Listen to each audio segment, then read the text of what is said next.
No, I'll tell you why it's funny, man, because I was in Georgia, Atlanta, Georgia. Yeah. I met a good old boy down there, and he said, he said, you know Andy Richter? Yeah? Yeah, he did? Yeah. You met a guy in Georgia, and he said, you know Andy Richter? Oh, yeah, you guys do well there. Oh. And he said, I said, yeah. He said, have you ever heard an Andy Richter joke? I said, no. He said, well, most of it's based on him being Swedish-German. And then he told me an Andy Richter joke. And really? But I didn't know he was Swedish-German. I thought it was all nonsense. Yeah, well, now this lines up perfectly. Yeah. Let me ask you something, because it sort of relates to the first... Wait, don't you want to hear the joke? No.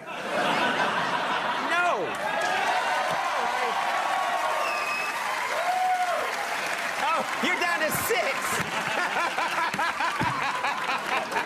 You're down to 6. All right, this joke will get you back up. You can get him back. Okay. Let's hear the joke. Well, the fellow says, man, he says, you ever hear the time about the old prospector? That's how he tells you. Yeah. He says, man, there was an old prospector, and he was prospecting for gold, and he was having a hell of a time getting any gold. It was an empty stake, I believe. And he said he'd come into town one day. He'd been in the mine for a good 8 months. He said, by God, he said, I'm only flesh and blood. Sure. You know? Yeah. And I need a woman, you know. And so he goes into town. He goes up to the bartender. He says, bartender, he says, man, I've been in that mine for a hell of a long time, and I'm only flesh and blood. I need a woman. Well, the bartender says, hell, there ain't no women in this town. If you want to do any of that business, all we got is Andy Richter, the Swedish-German.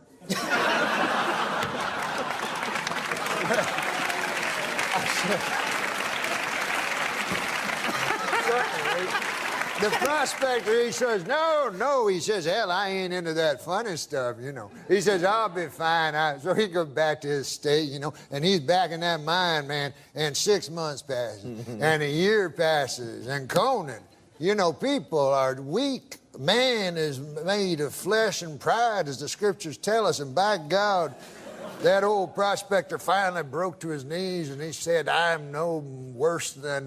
Then he went back to the bar. Yeah. He was a beaten man. He says to the bartender, he says, hell, man, I've been in that place 2.5 years. A man has needs, and if you say there's no women in this here town, he says, well, I'll have to go for Andy Richter, the Swedish-German.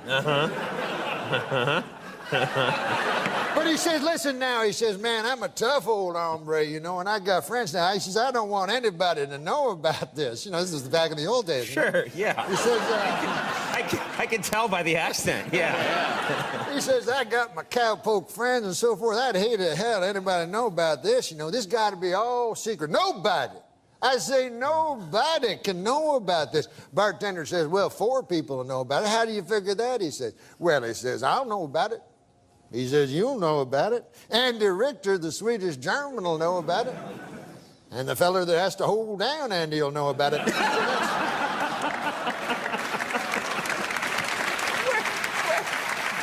Why? Why? Because Andy Richter, the Swedish-German, he don't go for that funny business neither. Well, at least you left me my dignity. Yeah. I like the way that story ended. Yeah, that was a nice... You weren't gay. Right. Yeah. No, but that's not beside the point. You were raped. No, it's more...